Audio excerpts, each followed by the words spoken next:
right, I think we're going to go ahead and get started. I know we still have a few folks who are coming in from the waiting room, but we'll keep an eye on that throughout the session. Good afternoon. My name is Rebecca Parmer, and I'm the director of the Winterthur Library.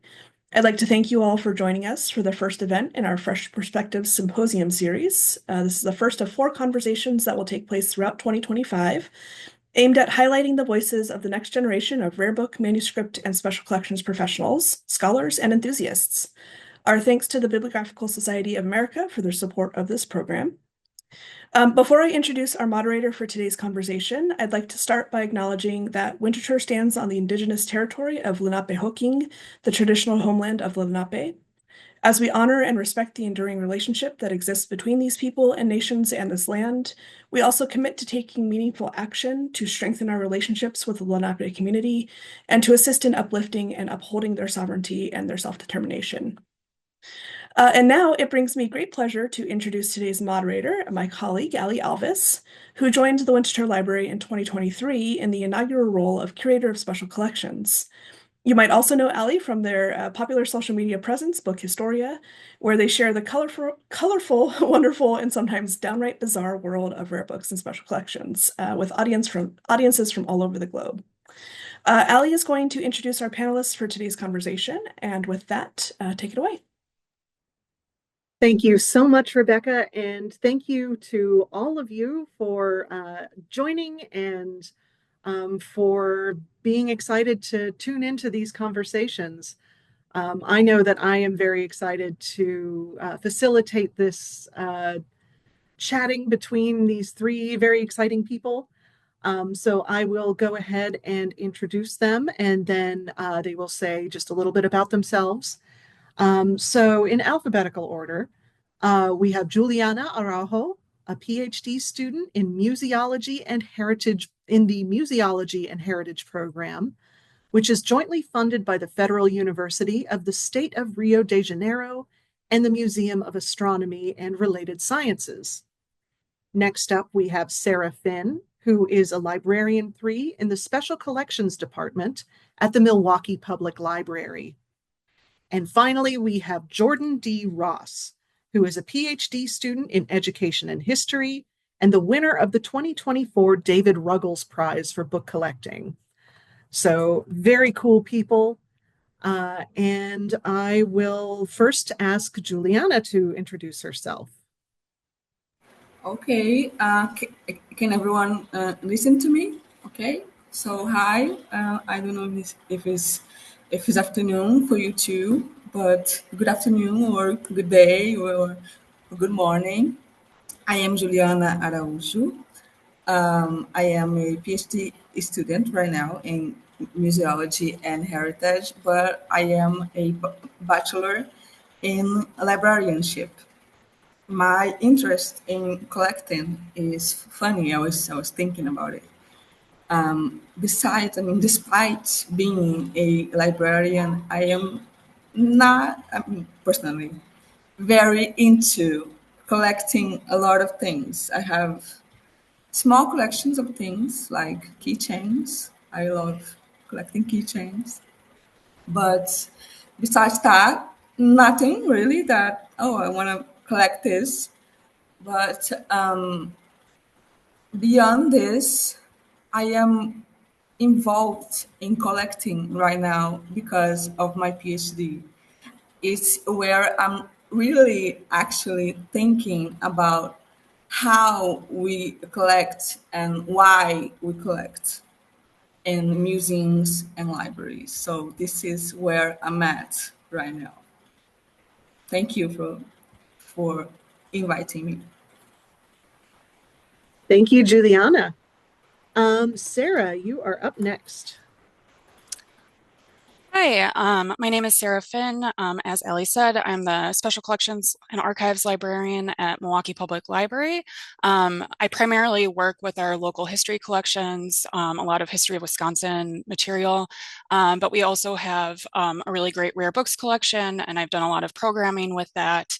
I'm currently borrowing my colleague's office, which is the Wisconsin Architecture Archive, so that's some of the tubes in here.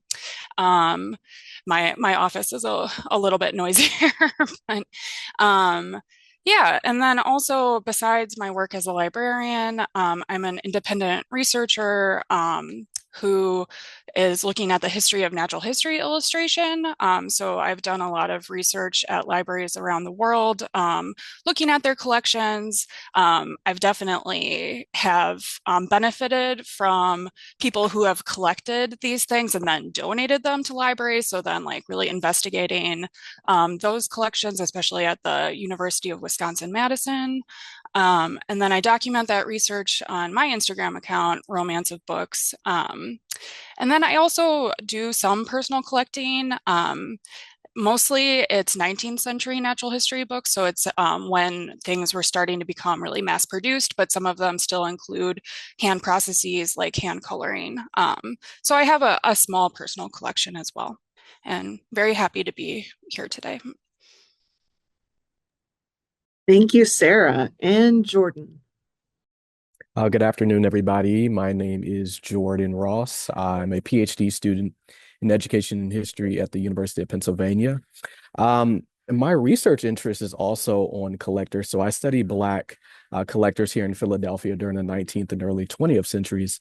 But my own experience with collecting, it kind of stemmed from my undergraduate experiences. So my undergraduate alma mater is Morehouse College. So in Atlanta, I remember the first day of my freshman year, they said, "Hey, you got to get this history book of the institution." And I was like, "Okay, well, can I go in the bookstore and get this book?" And I remember walking into the bookstore, the salesman was like, "Oh, this book has been out of print since 1968." I said, "Okay." So I went across the street to our sister institution, Spelman College, to see if they had a history book. Their history book was also out of print since like the 80s or something like that. So once that happened, it kind of put me on this path of collecting these HBCU history books. And it just kind of stuck ever since then. And I've been collecting. So it's been about 10 years now. I'm just very happy to have my own collection, but proud to be here. Thank you, Jordan. From here on out, I will be asking our participants questions, and they will be having a conversation about what collecting means to them, and so on and so forth.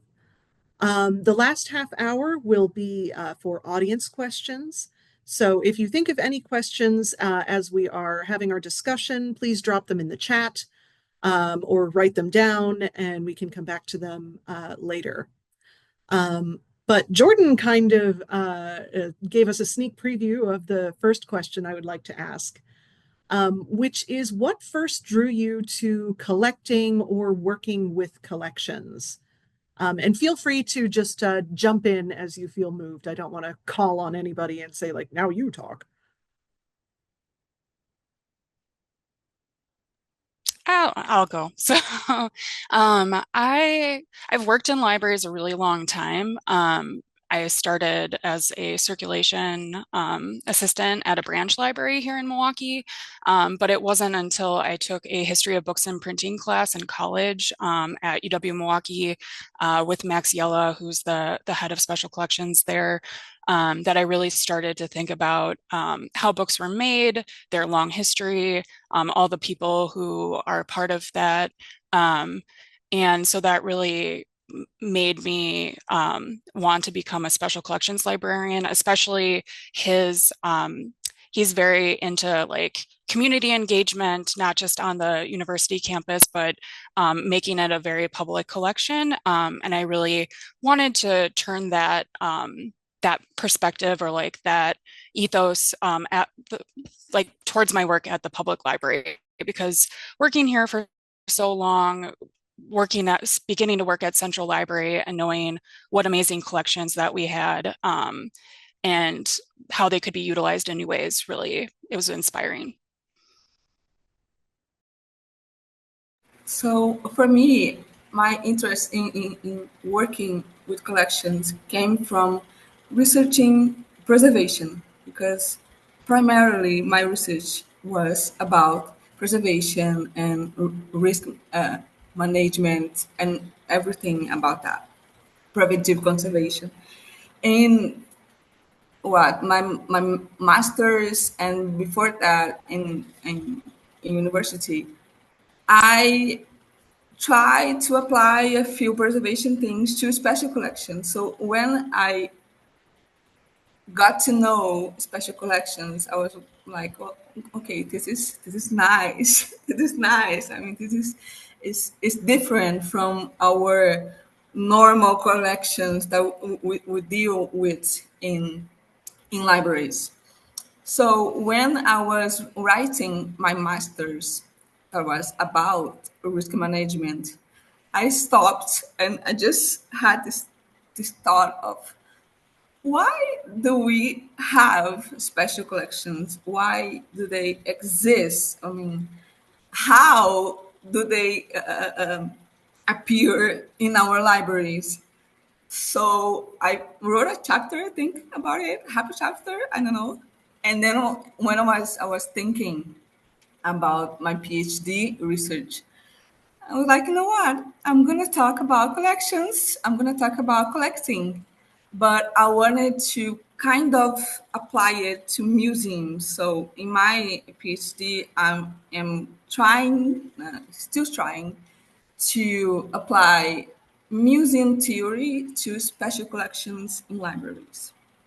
Because of that, I am reading and reading and reading a lot of things about collections and collecting and how it first appeared and how it has been uh, developing along the years. So I would say that right now, that's why I am thinking about collection and collecting, because of my PhD really is what opened my eyes to a lot of things that I never really had thought about before, despite being a librarian and working with collections before.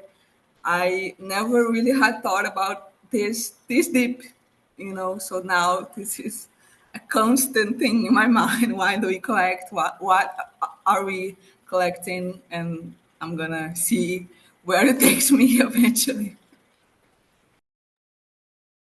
Yeah, I guess to build off that and some of my earlier points, like I had no idea that I was actually engaging in the practice of collecting, like at all.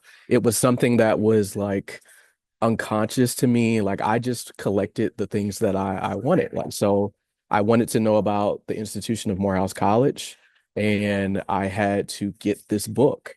There were earlier books, like a 1917 book that you could go online on Google, but there was something special about holding these things and having it in your own collection. Yeah, I love that, the sort of tangibility of collecting. I think sort of to piggyback off of that, what is something about your collecting or your collections that have brought you joy recently? I know so much of collecting is sort of the satisfaction of having the thing. And I know for me, when I find something new and cool, it makes me happy. But what about you all?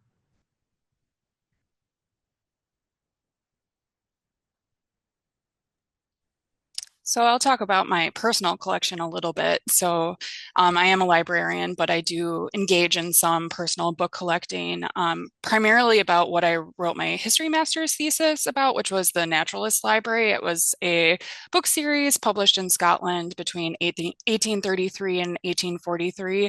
And there are 40 volumes in the series. I've been collecting them kind of piecemeal. Typically, when I see them in libraries, they're full sets, but that's probably not how people engaged with them at the time, because they're coming out over the course of 10 years, and some volumes were published 6,000 times, some 10,000 times. It really depended on like the popularity of the subject. So like hummingbirds were much more popular than insects, even though I love insects. But the interesting thing about collecting them kind of one at a time like this is that you can see how sometimes they were used.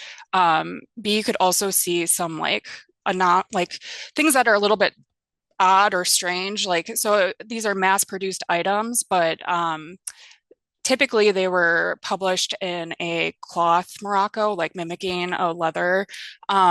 But then sometimes people would have them published, or not published, bound in leather and like other ways that maybe match their own personal libraries. But recently I found a volume that is in papers, which is really cool. Yeah, so I was like, this is great. And then also, although I love library collections, there is, as Jordan said, like something about owning an item, being more like familiar and intimate with it than like just engaging with it in a library setting. So it's been very helpful for my research to have some of these volumes in my own personal possession. For me, it's been my not so recent, but still recent-ish, is that I collect, I now just remember, DVDs. It's a personal collection, obviously. So I have a list of films that I want to find in DVDs that it is hard now because there's not always easy to find as it was maybe 10 years ago, 15 years ago. So recently, I found the movie The Holiday on DVD. I am a big rom-com girl, so I have a list of films I want to get on DVD. And recently, I was just, I don't know, browsing something. It was there, and I was, oh my god, this is my moment. So for me, what has brought me joy is finding this DVD that has been on my list for a few years now. So I did it. So this is a moment that I'm gonna remember for a few more months, I think. Yeah, I guess for me, probably during this month, I noticed that a lot of people would like text me and say, "Hey, I noticed you have this book. Can you look and see what's in this?" Or like my wife is working on her dissertation, and I have this book by John Wesley Cromwell called The American History of the American Negro. And it's a first edition, and it had some of the information that she had been looking for like months, but it just happened to be in the house. So to be able to have access to those, books was such like a lifeline for others, and especially about historically Black colleges. Like a recent acquisition I had was a history book on Wilberforce University in Ohio. Uh, Very rare find book to get, and people had been looking for it for quite some time, but I had snagged it immediately on eBay. Nice. I love those stories of exciting acquisitions. Um, going to eBay or going to the flea market or going to the antiquarian bookshop or wherever. But I was wondering if you all could talk a little bit about location, where you go to build your collection or work with the collections that you do, or even build your knowledge of collecting. For me, it's mostly eBay or other websites that we can get it secondhand, or flea markets. We have a few of them here in Rio, but it's mostly online that I do my research or buy my things. So I think that maybe unfortunately nowadays a lot of things are online and not. I mean, I'm not able to go to a space and actually look at it.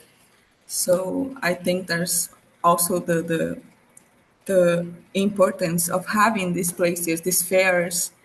We don't actually get them here a lot, how you do, as you do. So for me, it's definitely online. My research and my buying is mostly online. I now actually have a list of books I have to get on the library. Thank God. I can get on the library, but it's mostly online. For better or for worse, I think a mixed feelings about it.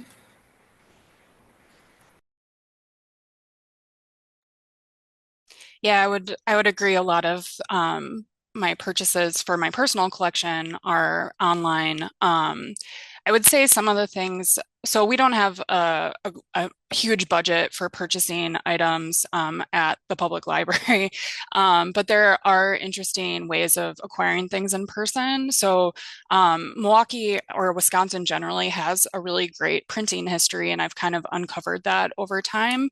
And there is the Hamilton Woodtype and Printing Museum in Two Rivers, Wisconsin, and they have an annual conference called a Ways Goose, where printers from all over the country and sometimes the world come and engage in the history of print, but then also its like current future and all that. It's really wonderful. But there are people there sometimes, they'll have like a day where they have people can sell their prints or various things. And there are sometimes people there who are like self-publishing small histories that are related to Wisconsin, related to our printing history.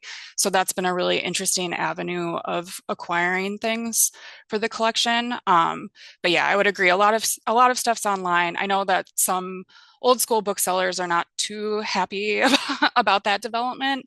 I think it is really important for people who are on a budget, finding those deals. Sometimes like people don't always know what they have, so it's kind of a thrill of the chase in that way too. So Yeah, it's definitely online for me. Yeah, particularly because of cost. And also I could set little reminders that will let me know when someone posts something. So like one time, I think this was probably my senior year at Morehouse, so 2018. Somebody was going through their grandmother's basement and they posted this book on eBay, and I happened to look, and it was a third edition of Du Bois's Souls of Black Folk, and it was a real edition, and it was only $50. And I was like, oh, I'm going to immediately get that. So as soon as that happened, I just kept practicing the same methodology of trying to get online. And I guess for the last 2 years, I've gone to some of the rare book fairs throughout Philadelphia and possibly in New York next month. So, but primarily online. Yeah, sometimes when I'm bored in the evening, I will just go on eBay and put in antique book. And, most of the stuff that comes up is just, but, every once in a while you find this gem, and it's just kind of a fun exercise in honing your ability to spot those. Another question I think that has been touched on a little bit so far by everybody. But do you see opportunities for change in how your current or aspirational profession uses collections or understands the act of collecting?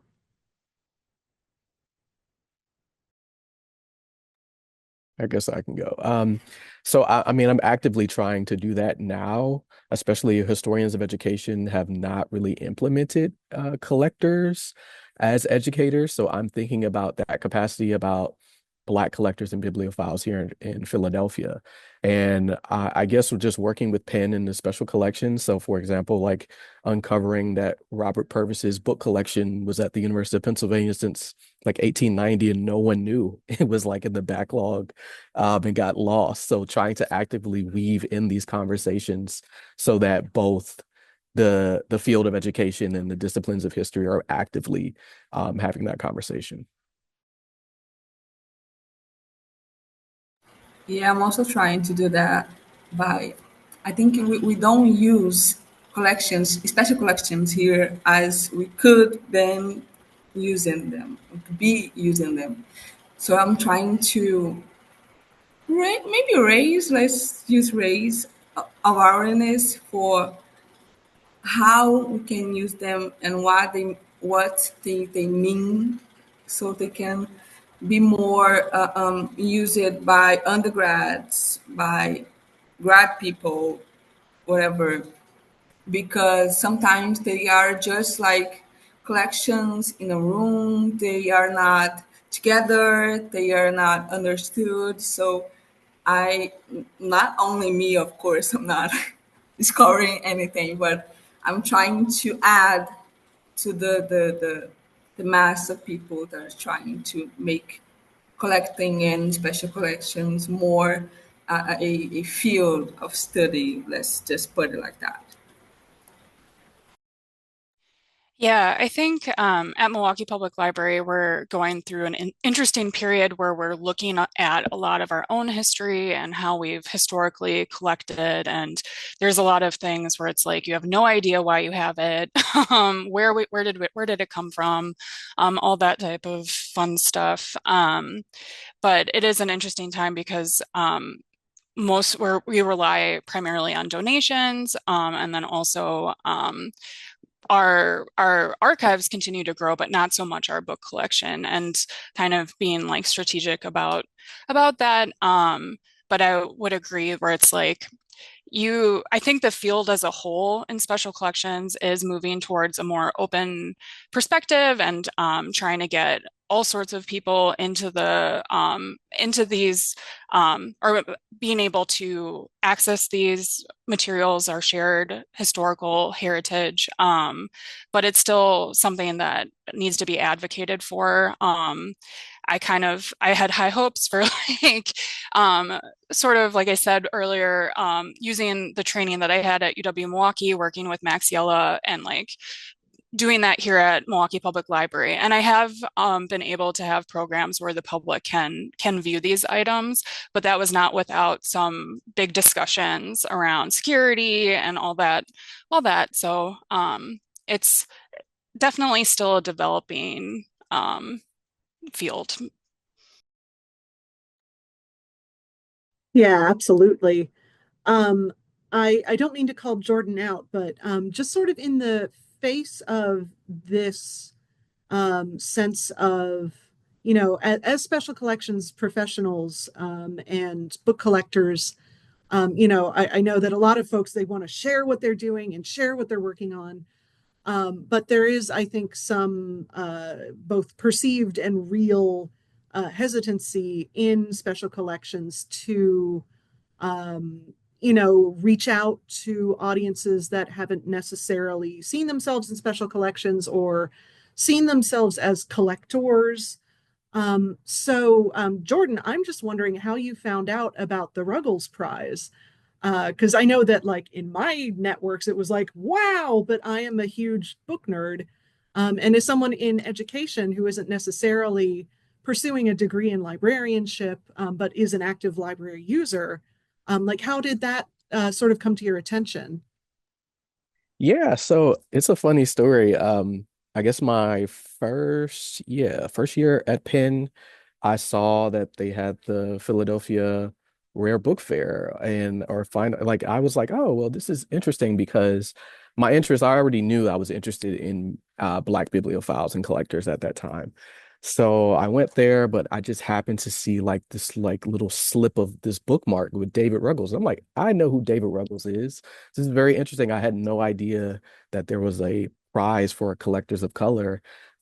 So, I just kind of kept it in my mind. And I remember maybe around the application time, my wife reminded me and said, hey, you should apply. And I didn't know like anything about it. And I was like, I'm just gonna apply. I don't know what it is. And I ended up winning. And it was just kind of like an opportunity to share my own story, but also just to meet other people in the world of collectors that were just outside of just your traditional academic route. And it was just wonderful. And now, like every time I see the David Ruggles Prize bookmark and slip, I always tell other people to apply. And it's been a nice experience to see that I'm not the only one because for a very long time, I was just kind of collecting by myself.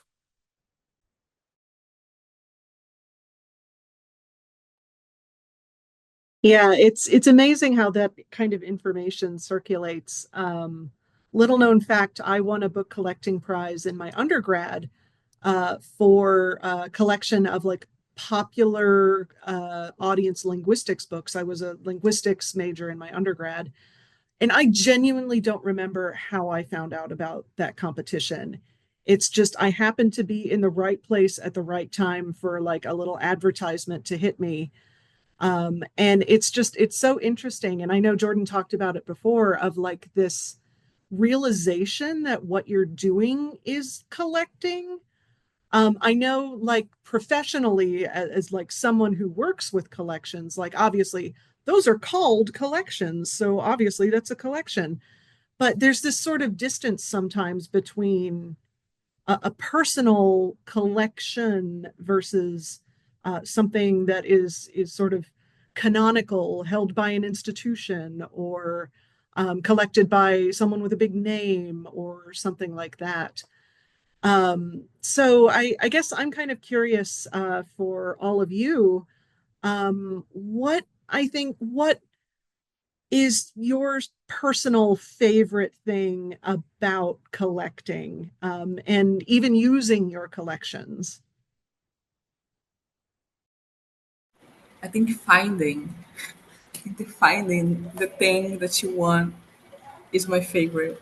And just to comment on what you said, is for me it's still kind of weird to see myself as a collector, even though I have a few things that I collect. I know that I collect them. I know that I get them to my collection, but I don't see myself as a collector, or I don't see my things as a collection. So just to comment on that, you were saying I was just, well, I don't think I am a collector. But to to to answer your question, I think the finding is what excites me the most, and just having this list and okay, I want this, and then I somehow get it, and then afterwards I see it on my desk or a shelf, whatever, and I just get, I got you in your mind now, because I think that the thrill of getting the thing was it is, and getting to use them afterwards, to see the movie or to read a book or everything else is what really makes me happy. Yeah, to go off that a little bit, it's it's the finding, but it's also discovery for me. Definitely like in our collections here at Milwaukee Public Library, but then also just in the world, like finding out things exist, like where it's like you had no idea that this thing existed before. And as a librarian, I love sharing things with people for their personal research or their studies. Also, just like the public programming that I talked about, like uniting people with these collections. But a lot of that is just a process of discovery. And looking through things that may have been forgotten about, really thinking about them in new ways. But yeah, it's really so wild, like how much stuff is out there. And like Jordan's talked about like these histories of the schools and things like that, where we work with a lot of materials like that where it's like they're out of print now, but then it's like, wow, somebody wrote this and like it's such a resource. So really like that process of discovery is what um, really is the thing for me. So Yeah, I think for me, it's about giving. So the opportunity to give like parts of the collection out has really been nice for me. I think about um Charles Blockson. He did an interview and they asked him, what do you want to be remembered by? And he said, I want to be remembered as a seeker, a finder, and a giver. And I think that that's so important because I think it was even last semester I gave someone in my cohort early edition of an African American history textbook, and she was just like so thrilled to have that edition or just to have a gift period. And I think that giving is so important within this profession. I love that. I love how much conversation there's been about sharing and giving and this desire to reach out and, you know, engage with people, because the sort of underappreciated thing about collecting is it's not just stuff, it's people. You know, you are human and you are engaging in this activity, and in order to engage in this activity, you must communicate. And to learn, you talk to people, and collecting is in some ways you collect things, but you also collect the experiences of collecting these things, which I think can be both very positive but also challenging. So I think we talked a little bit about not being able to find certain editions. But what challenges have you encountered, either systemically or personally, in your collecting so far?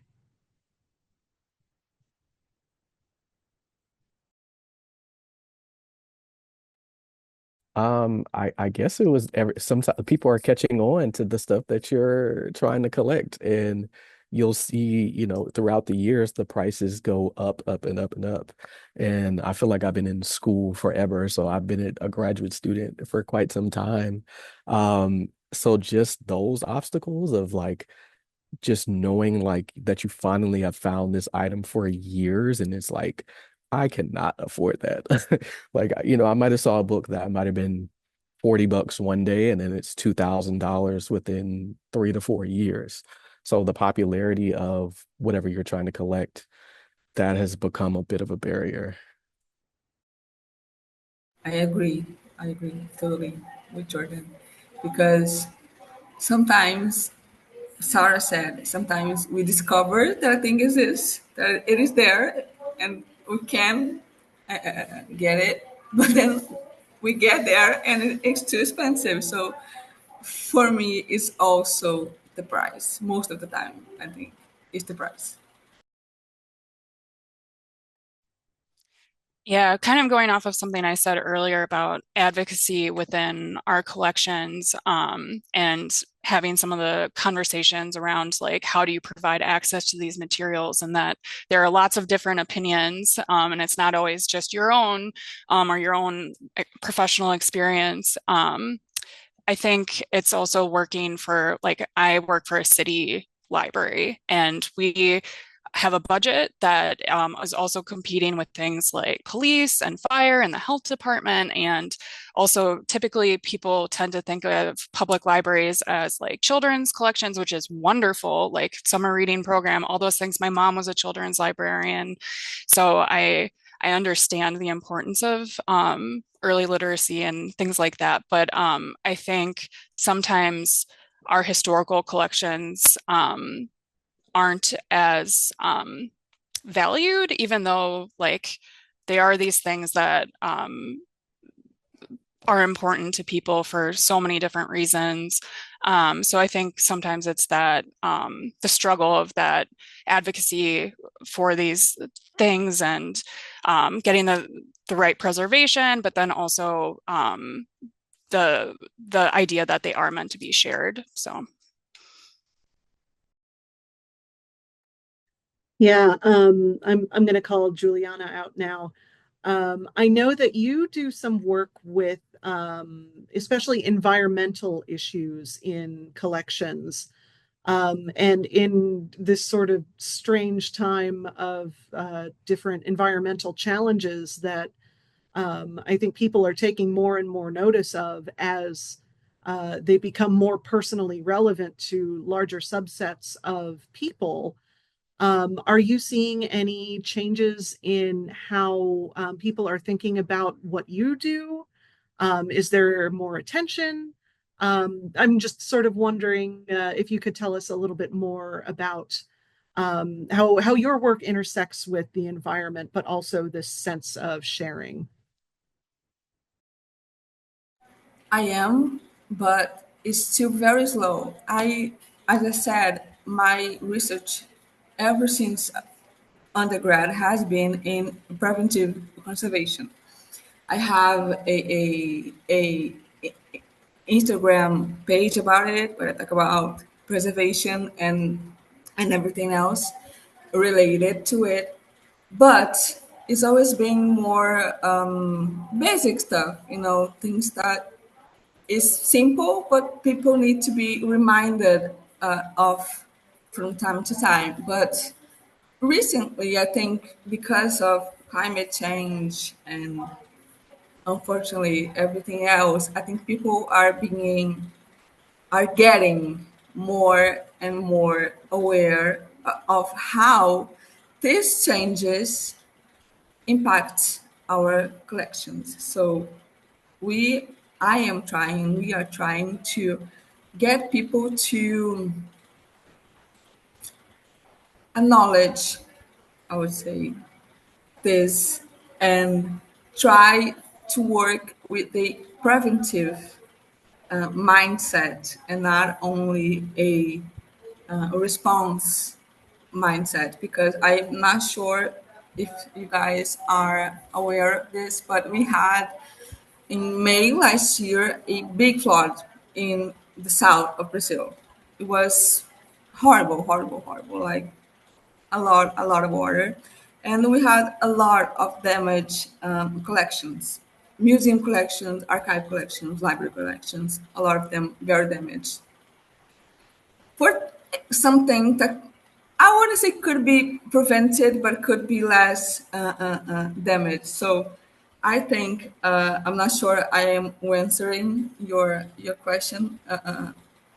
If this is what you wanted to know, but alongside working with collections and collecting, I am also trying to advocate, as Sarah has been saying, for the need for disaster planning and risk management and everything involved in this. So we can try, not really,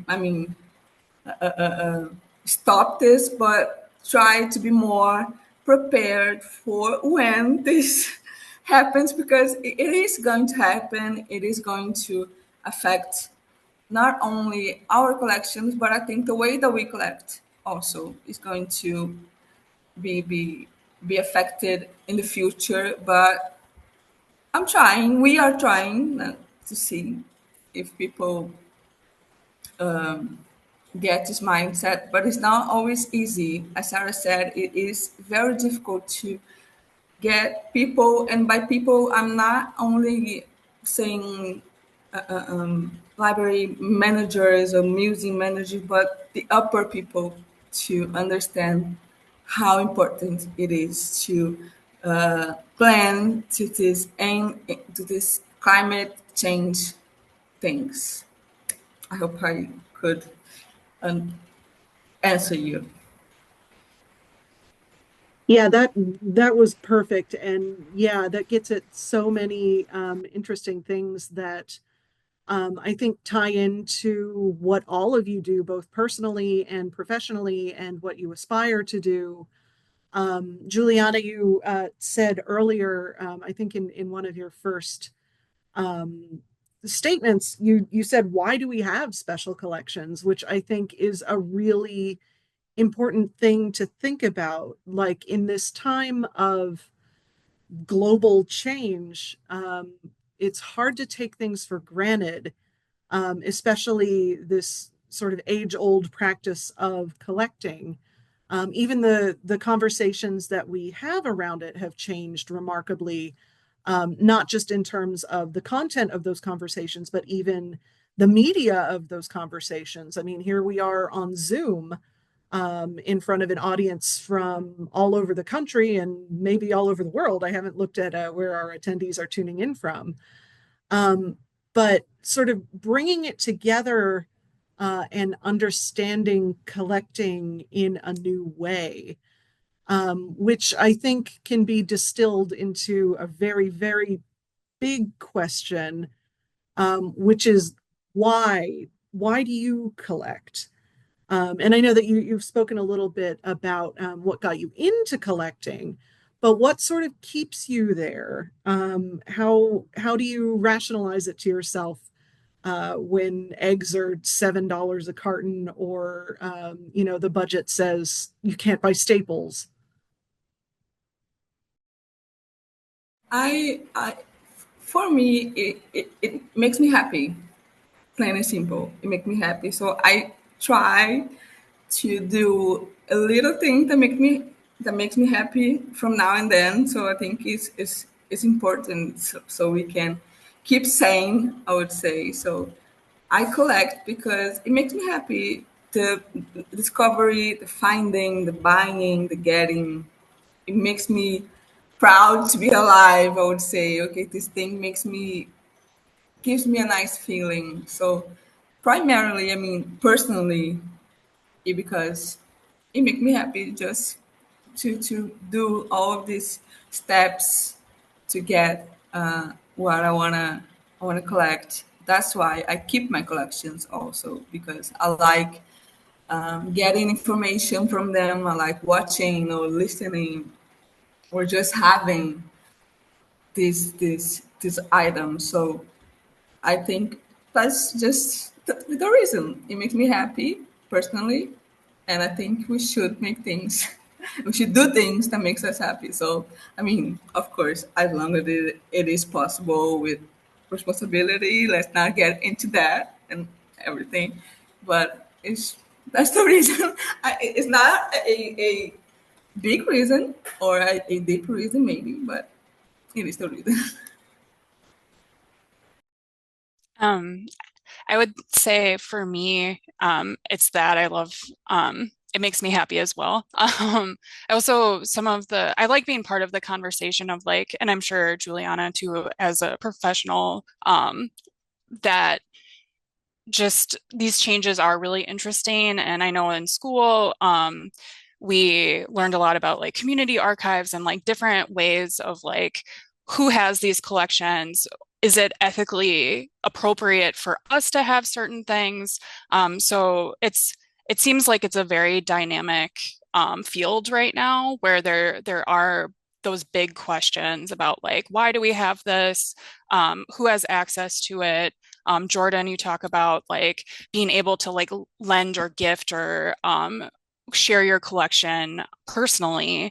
And so it is very interesting to me, like where these collections go, how they're used, that type of stuff.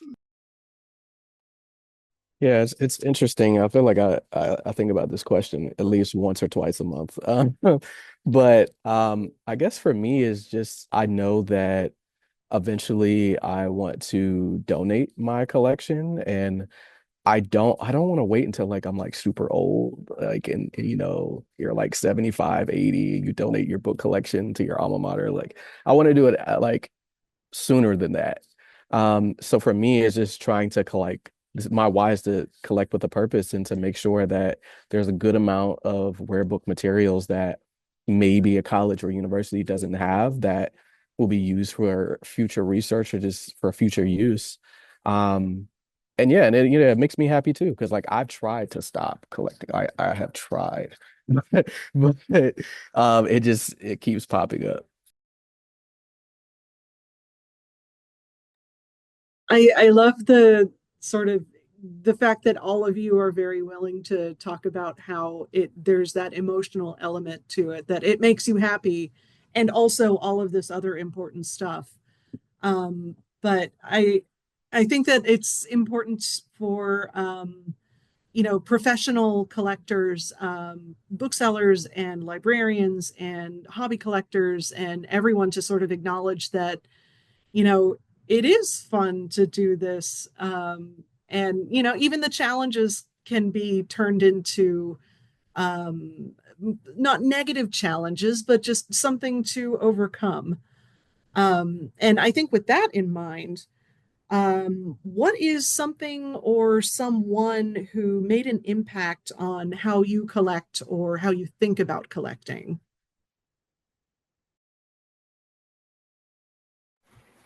I had a professor in undergrad that he was the first person that I saw. I mean, I wouldn't say the first person to discuss it, but the first person that I had a contact with that he see collections, special collections specifically, as heritage.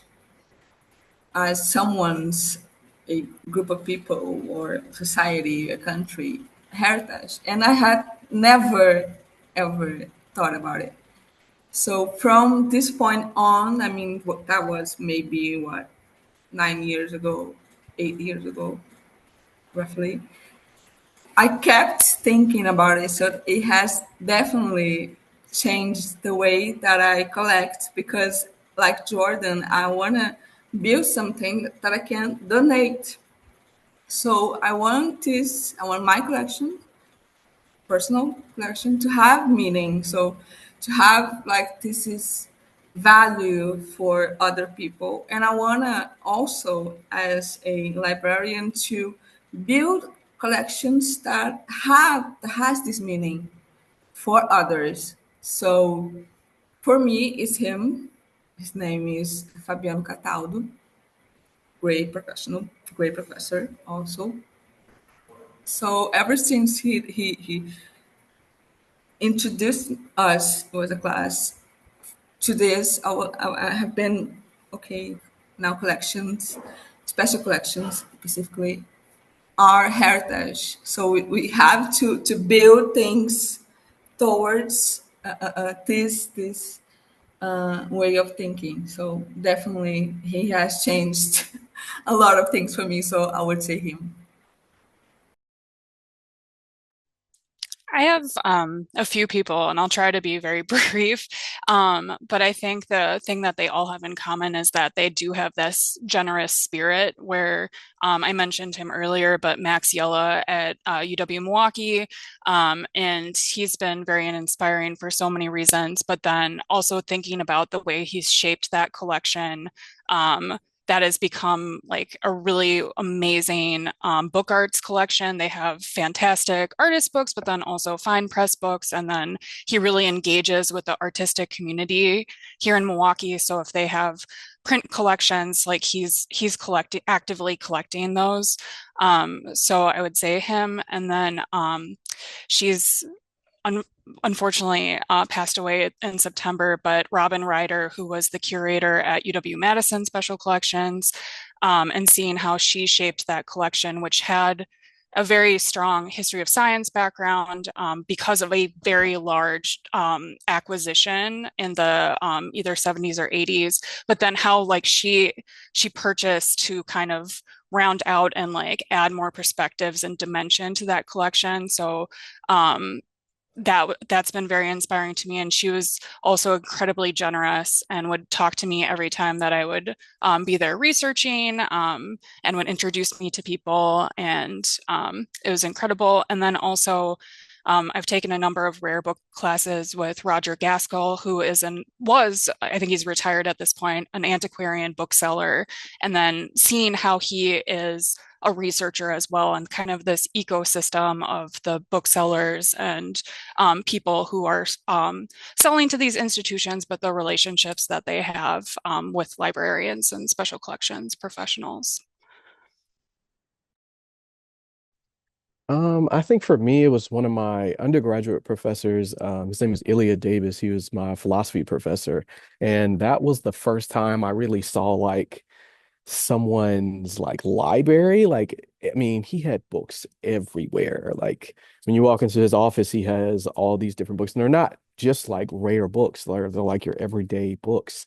And then I remember sophomore year, he had a storage with all these books, like the entire storage was filled up, and he would have his students like help transport the books from another office or something like. But it was like the first time that I had really seen like collections that big. And he talked about the importance of just having your own library, and he would give out a lot of books, and they were some books that he had never read before, because one of the things that my mom always says, like, are you ever going to read all your books? And I'm like, no, not really. So just to be able to see that, I think that unconsciously that also contributed to why I collect. Yeah, I love that. Half my books are in Latin, so it's like I could try to read them, but I don't have them to read. I have them to for some other aspect of having them, which I think is fun. Um, One more call out question for Sarah. I know that you are very active on social media, both sharing your personal collection and sharing the collection that you work with as a professional. So I was wondering if you could just sort of talk a little bit about the social media as a collection in and of itself, or as a tool for sharing, or even why you decide to post certain things and not post other things. Yeah, thank you so much. I do view my personal account, Romance of Books, as a type of collection. So almost all the books that I post are from libraries. I do have some of my own personal items that end up there sometimes. And it's been such an amazing resource just for me and like keeping me kind of motivated to continue to go to libraries after I finish grad school. Who knows, maybe I'll go back for a PhD someday, I'm not sure.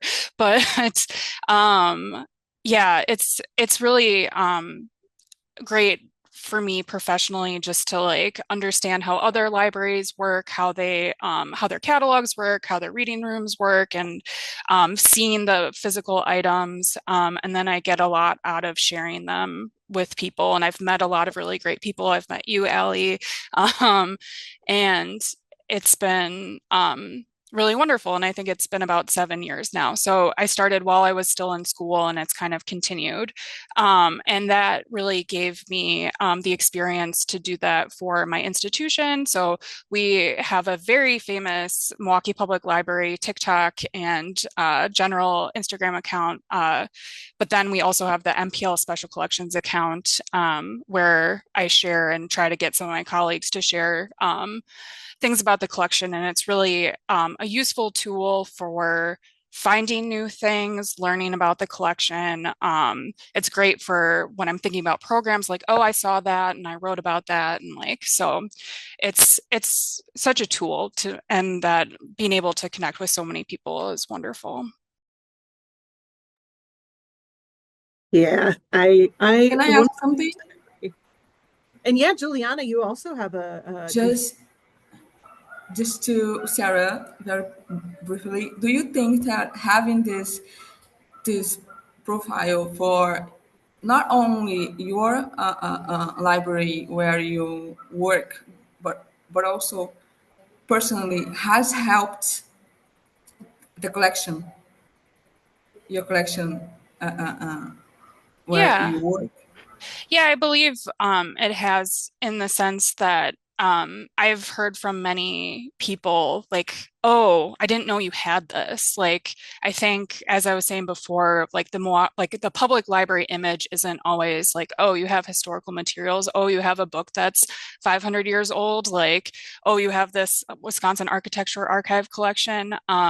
So it's really a way of like being that moment of discovery for other people and like a gateway, and then also it's been really useful for our programs. So like advertising stuff that's going on, like kind of meeting people where they are, has been really useful. Thank you. All right, one more question before we cut to audience questions. And just to sort of wrap up, what do you see or what do you hope the future of your collection is, whether that is your personal collection or the collection you work with most closely professionally? What are your hopes and dreams?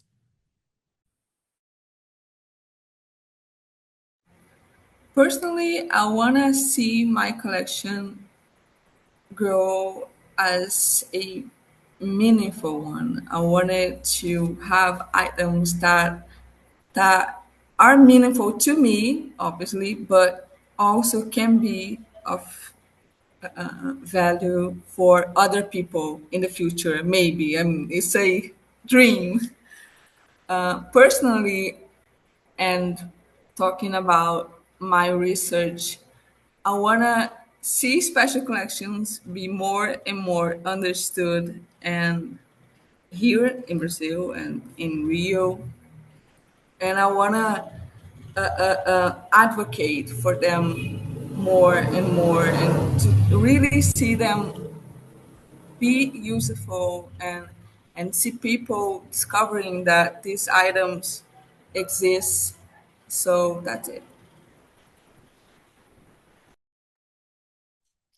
Yeah, something that I hope for in the future, and we've started this a little bit, is like I said meeting people where they are before, where it's like sometimes taking collections out of the building is important. And I've seen other libraries do that, and we've done that a bit at various events. Like we have had a few book festivals here in Milwaukee. And so I've tabled at those or going to the art museum or things like that. So having kind of a teaching collection, that's like a thing that's going around the special collections world. So being able to have items that are kind of like ambassadors for special collections is something that I hope for. I think for me, it's just continuing to grow the collection. Again, like I'm starting to collect yearbooks that have African American students in them, and just kind of expanding it. And again, like I think I told you earlier, like I don't want to keep collecting the same collection forever. I do want to hopefully have somewhere where it's acquired.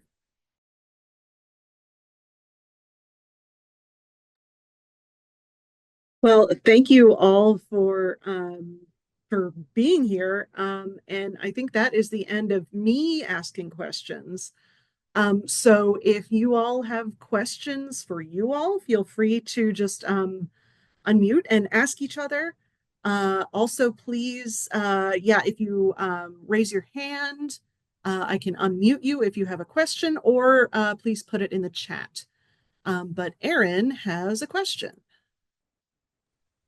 Hi, everyone. I can turn my camera on so you can see me maybe. Hi, I'm Erin McGurl, Executive Director of the BSA. We're so happy to support this event series and thrilled to be meeting you all, if we haven't met before. I wanted to ask you, especially as from the position of being in a leadership role in a learned society that cares deeply about all of the things that you've been talking about, I wanted to know how organizations like whether it's BSA or maybe teaching with primary sources or like RBMS, SHARP, all of our sort of sister organizations or sibling organizations, we don't have to be so gendered about it. Like, how do you see your collecting work being supported by organizations like this? And how would you want us to do a better job of supporting and sort of giving stronger voice to the work that you do?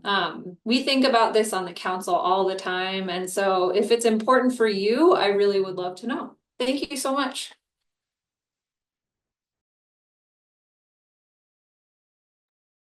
Yeah, I love that you brought up the teaching with primary sources. I only became familiar with the organization last summer, but that it's incredible that there is like a free conference that you can participate in, and I found it very useful.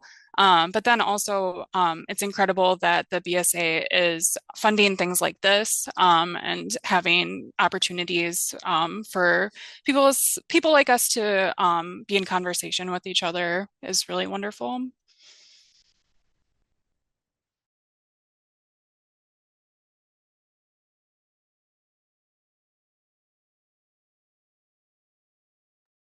Yeah, I guess I'll go.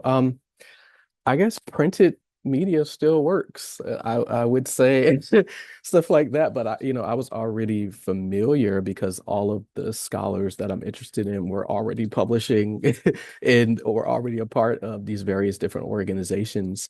So I don't know. That's a bit of a hard question, and because it seems like, especially if you have an interest in this kind of collecting profession, we somehow find our way here.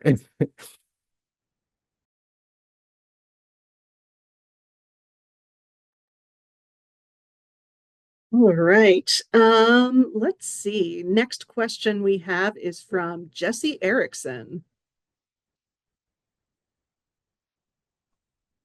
Hey everybody, Jesse Erickson from the Morgan. How y'all doing? Excellent, excellent. Yeah, I really enjoyed your talk. Thank you all for being on this panel. I'm glad I was able to chime in while I'm tune in while I'm plugging away at some other work of the day. And you'll have to forgive my question, please, because it's it's perhaps a little too convoluted, but I'm just gonna go for it. All right. Okay, so y'all spoke about social media accounts as collections. I love that. All right. And everybody who knows me is aware that I've been thinking that some of the most exciting collections that I'm seeing today are things like, apparel and Roblox, like the Core Blocks leg, things like skins and kicks and gliders in Fortnite, Gorilla Tag accessories, other born digital products that are marketed in the metaverse, right? So I do see a lot of potential in using blockchain technology to commodify the digital and analog archival design work involved in user generated content, right? Particularly when that content is modded to integrate popular memes that are drawn from independent animators and game creators. But my question, and this is for the panel, is do you have any thoughts on strategies that we can begin to consider with respect to bringing in these digital materials into public collections as part of the historical record of contemporary culture, or establishing a sense of ownership that acknowledges the proprietary nature of the content, navigating the complexities of corporate IP ownership, while tying discrete ownership to individual collectors in a way that documents the provenance. I just need help thinking these questions through. So you're not the only folks I've asked this. I'm just like picking everybody's brain on these questions.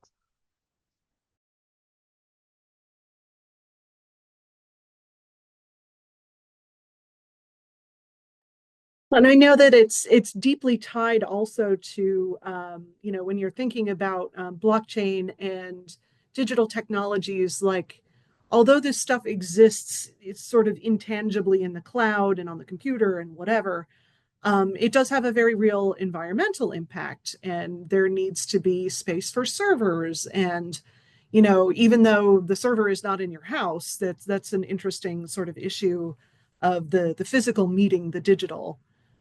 So I think anything about that side of things would be interesting to hear too. Yeah, I was gonna say, I guess I don't know. I guess that's the best answer. I took a an archive class with the Kislak Center last semester, and I mean, they posed a similar question about born digital collecting. I mean, we just don't really know, and I guess that's something that everybody's trying to work out too, because I hadn't really thought about that, but that's an interesting thing to think about further.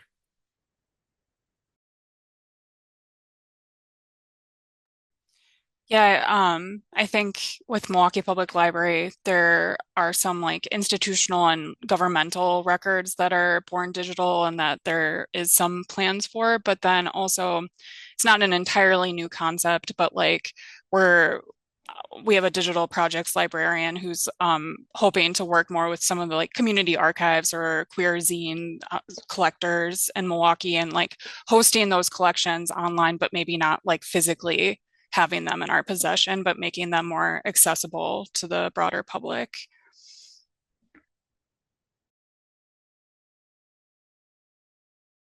And just something that I'm thinking about. I'm not sure that is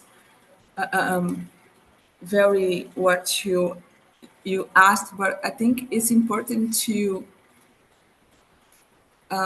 work to make these collections continue be accessible to the public, because when they are primarily digital, sometimes, I mean, from one night to another, they just disappear. So it's also important to, I mean, try to guarantee as much as possible that it is going to stay somewhere, maybe not physically, but online somewhere. So I think that's what I have to say about your question. I also don't know. No, Thank you all. I I think mean, I don't have the answers either, so it just helps to kind of think it through with other folks. So I really appreciate your attempt at taking a stab at it. yeah, that was a great question that I think ties really well into the idea of the future of collecting and what you want to do with the future of your collection. And especially for those of us who are active on social media, or even if you have like a spreadsheet of your collection that's hosted on Google Docs or something like that, like there is a piece of our collecting these days that is sort of inextricably digital. Because I mean, like we all talked about on how you acquire books, a lot of it is online. So there's just that interesting digital piece from that sort of more easily comprehensible idea of buy a book online to the bigger questions like Jesse is asking about these born digital things as collecting. That's fascinating. Let's see. We have a question in the chat from Valerie. Question for Sarah. What advice do you have for early career librarians in the public library space who are trying to make special collections items, for example, local history documents and resources, accessible to members of the public from all walks of life? And I think while this is aimed at Sarah, I think that everybody probably has something to say about this.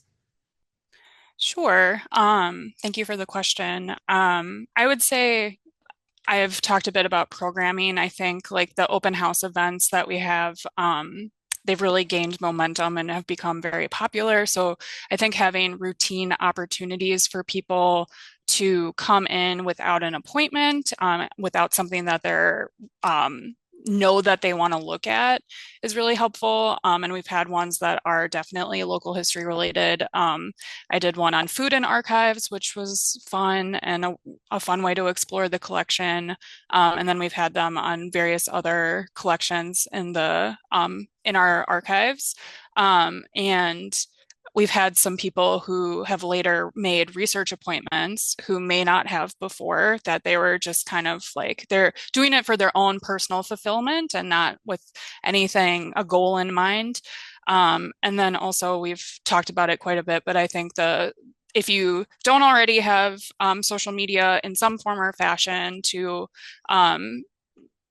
start one or start writing for your current one as a way of exploring the collection and sharing that, and also engaging with the broader community. Like it's so great to see what other libraries are doing and getting inspiration from them.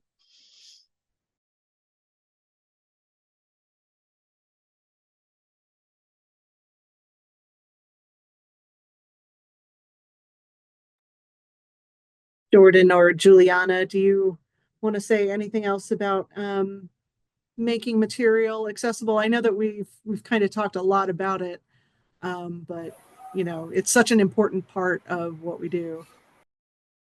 I agree with Sarah. I think reaching out and engaging and trying to make these events where people can come and see what you have. I mean, a little bit of what you have is great, because it tells them that not only you have those things, but that you are willing to make it accessible for them. You are willing to work with them and to let them see it, and really reaching out and engaging uh, in person or through social media. I think that's just the very, very good answer. So I agree with Sarah.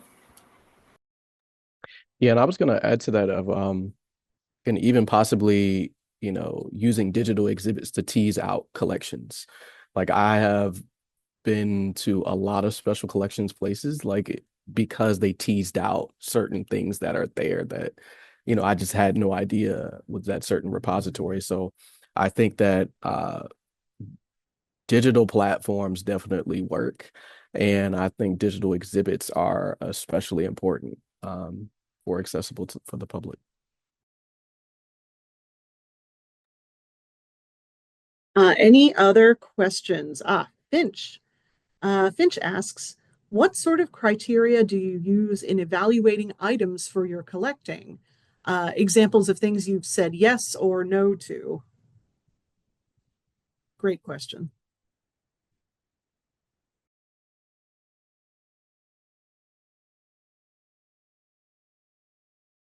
That's a great question. It depends on the week. Depends on the week. Um, like for example, I bought a book 2 days ago and I had to have it. It wasn't even like a thought of yes or maybe or no. Like it was just like, no, I'm buying this.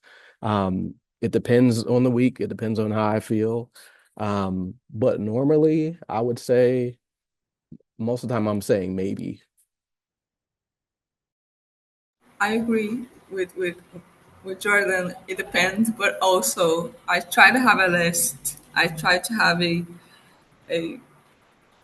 hmm, a small list of what I want to get, so I don't get carried away. So I try to make this list as simple and straightforward as possible. Oh, I want these books, or I need these books, or whatever that I want to collect in DVDs or CDs or vinyls. So I think having this list is my main criteria. So if it is on the list, so okay, it's mine if I can. If it is not, so it's going to depend on the week that I'm seeking it. Sometimes it's going to be mine regardless, but sometimes I'm not. I don't need it. It's not on the list. So Yeah, the library kind of has that list, like a collection development policy of like, okay, we collect these things, and since we're primarily like a local history collection, a lot of Wisconsin related things, and like hoping to like be a representation of the community that we're a part of. But we do also have a rare book collection, and a lot of the things that go into that are also relying on things that are already strong suits of the collection to make it a richer resource for people. But then for my own personal collecting, it's kind of interesting because I think condition is one of those things where like obviously it's like you don't want something that's like in such bad condition that's like moldy or gonna like hurt the rest of your books. But then also I'm not looking for pristine copies. That's not like the thing that is driving me. And so it's kind of fun sometimes seeing like the antiquarian book fairs where everything is like so perfect. But then like when you go to a library or if a something that's in my personal collection, it's like, well, this was a used item. Like I know Allie, you've done a lot of the like to be loved is to be changed or stuff. But yeah, so it's like sometimes condition makes it cheaper and more accessible for personal collecting, but then also you don't want it to like be moldy and ruin your books. So Yeah, I love a yucky book. Um, I think carrying on from that, what for you all would be like the big one that you want to acquire for your collection that is like the big fish that you've always wanted to catch, or the thing that you really, really, really wish that the collection that you work with professionally would have in it? Like, what is your crown jewel? For me, it would be an early copy of William Steele's Underground Railroad record. If I had that, I'd probably consider stop collecting. Could you say a little bit more about why that's so important and how it intersects with your current collecting aims? Yeah, sure. So William Steele's Underground Railroad record was a book, a collection of records. I think it's like 780 pages. of records that William Steele had collected himself about the Underground Railroad movement. And it's a fascinating text because it's like the way that it's structured. It's like not your traditional like slave narrative. It's like it has a collection of different stories, data, all these different things. But one of the things that I was discovering from doing research at the Historical Society of Pennsylvania was that it was used as a textbook for multiple Black colleges and universities throughout the early 20th century, late 19th century when it was published. And the collectors are talking about how rare this book is eventually and how it's in so much demand at a particular time that they're like, if you can get your hands on this book, and mind you, this is like 1914, 1915 that they're talking about it. So it's a really good find.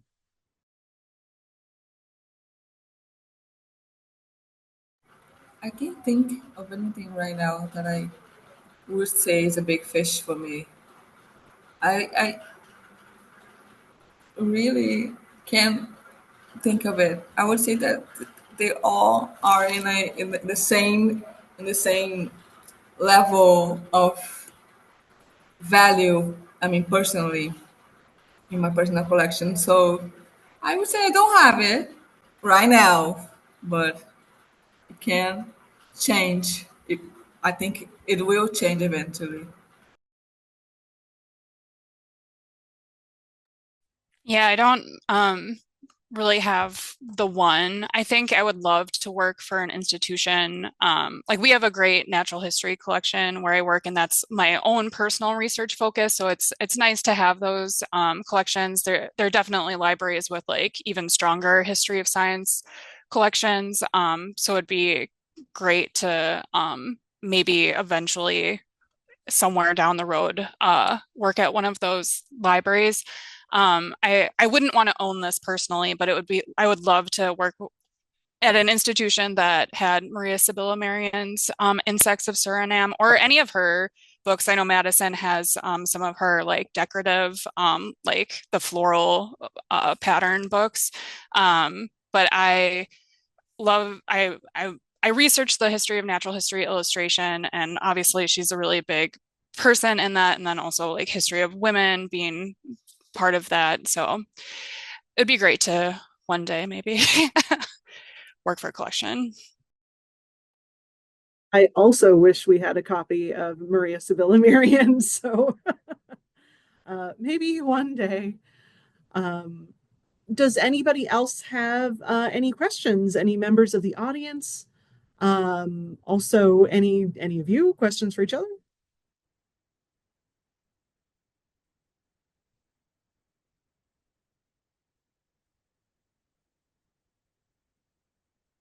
Euler? Well, let's ask one more from my little list. I think something good to wrap up on. What resource would help you take your collecting practice to the next level, whatever that may be?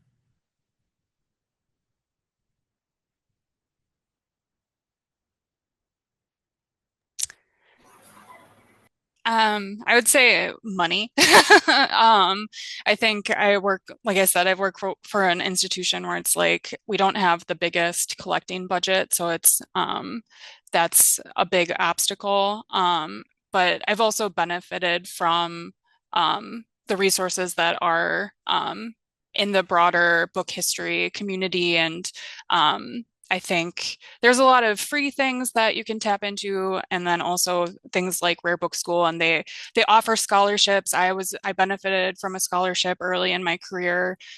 So yeah, I think like people providing those opportunities and support for early career people is excellent. I would also say money, but also time. Time to have time to study or to look for things or to just research or organize. Just time to do things and find things and just research in general and work in general. So money, definitely money, I think is top one for me at least, but also time. Yeah, I echo the same sentiments. Like, yeah, money and time, and just opportunities. Like the David Ruggles Prize, like Grand Prize, I was able to purchase probably my most rare book and favorite book, with that opportunity. What book did you buy? It was the John Wesley Cromwell book, the History of the American Negro. That was, I think, 1914 when it was published, but it was my favorite for me because, again, like it was a textbook that was used in courses, and to see like it in person, like but in your own like collection is like a beautiful thing to me. Well, I think that that is a wonderful note to end on. So if you will all join me in thanking our speakers very much for sharing their collections and their experiences.